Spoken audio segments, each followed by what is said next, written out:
सांगली येथे राजीवनगर मंगळवार बाजार जवळील मस्जिद समोर मयुरेश यशवंत चव्हाण वय वर्ष 30 राहणार भेंडवडे तालुका हातकणंगले जिल्हा कोल्हापूर या युवकाचा दगडाने ठेचून खून करण्यात आला असल्याची माहिती पोलिसांनी दिली।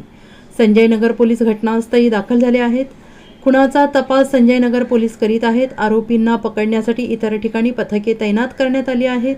घटनास्थळी उपपोलीस अधीक्षक प्रणिल गिल्डा, संजयनगर पोलीस ठाण्याचे पोलीस निरीक्षक बयाजी कुरळे, पोलीस निरीक्षक सतीश शिंदे यांनी पाहणी केली।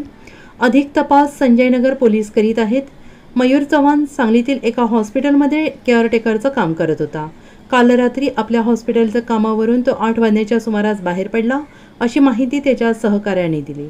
त्यानंतर आज सकाळी मयूर याच्या खुनाचा प्रकार उघडकीस आला। या घटनेची माहिती उघडकीस येताच घटनास्थळी आजूबाजूच्या नागरिकांची मोठी गर्दी झाली होती।